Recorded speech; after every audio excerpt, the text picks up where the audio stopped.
2025ರ ICC champion ಟ್ರೋಫಿಗೆ ಸಂಬಂಧಿಸಿದಂತೆ ಹುಟ್ಟಿಕೊಂಡಿರುವ ಸಮಸ್ಯೆಗಳಿಗೆ ಇದುವರೆಗೂ ಕೂಡ ಯಾವುದೇ ಪರಿಹಾರವನ್ನು ಕಂಡುಕೊಳ್ಳೋಕೆ ಆಗಲಿಲ್ಲ. ಭಾರತ ಮತ್ತು ಪಾಕಿಸ್ತಾನ ನಡುವೆ ನಡೀತಾ ಇರುವಂಥ ಈ ಪ್ರತಿಷ್ಠೆಯ ಹೋರಾಟದಿಂದಾಗಿ ಇದೀಗ ಐಸಿಸಿ ಸಂದಿಗ್ಧ ಪರಿಸ್ಥಿತಿಗೆ ಸಿಲುಕೊಂಡಿದೆ. ಒಂದು ಕಡೆ ಪಾಕಿಸ್ತಾನದಲ್ಲಿ ನಡೆಯಲಿರುವಂಥ ಈ ಟೂರ್ನಿಗೆ ಭಾರತ ತಂಡವನ್ನು ಕಳುಹಿಸದೇ ಇರೋಕೆ ಭಾರತ ಸರ್ಕಾರ ನಿರ್ಧಾರವನ್ನು ಮಾಡಿದೆ. ಇತ್ತ ಪಾಕಿಸ್ತಾನ ಕೂಡ ಈ ಪಂದ್ಯಾವಳಿಯನ್ನು ಹೈಬ್ರಿಡ್ ಮಾದರಿಯಲ್ಲಿ ನಡೆಸೋಕೆ ಹಿಂದೇಟನ್ನು ಹಾಕ್ತಾ ಇದೆ.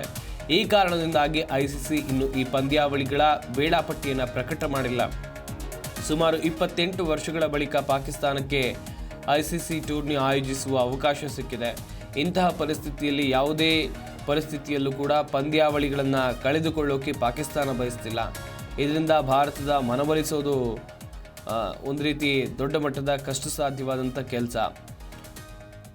ಈಗ ಭಾರತ ಕೂಡ ಒಂದಷ್ಟು ಬೇಡಿಕೆಯನ್ನು ಐಸಿಸಿ ಮುಂದಿಟ್ಟಿದೆ. ಒಂದು ವೇಳೆ ಭಾರತ ಚಾಂಪಿಯನ್ಸ್ ಟ್ರೋಫಿಯನ್ನು ಆಡದಿದ್ದರೆ ಐಸಿಸಿಗೆ ತುಂಬಲಾಗದ ನಷ್ಟ.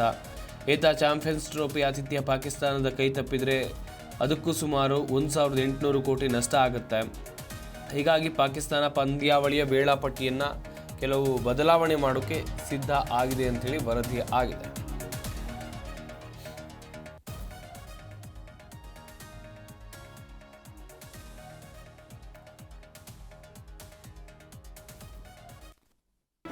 ಜಿ ಕನ್ನಡ ನ್ಯೂಸ್ ಈಗ ನಿಮ್ಮ ಮನೆಯಲ್ಲೇ ನೋಡಿ.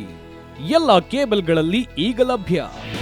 ನಿಮ್ಮ ನೆಚ್ಚಿನ ಜಿ ಕನ್ನಡ ನ್ಯೂಸ್ ಈಗ ಸನ್ ಡೈರೆಕ್ಟ್ ನಲ್ಲಿ number 292, Tata play number 1664, Jio TV number 1334, NXT digital number 30, N cable number 30, city networks 51, U digital number 162, GTPL number 17, Rockline telecommunications number 42, Shri Basaveshwara cable number 168, rural cable network 60, Vinayaka digital 57, Abhishek cable 821, city channel 53, Siddeshwara cable network 57, V4 digital Infotech 628, ಸೂರ್ಯ digital networks 53, Gajanan digital number 836, Malnad infotech private limited number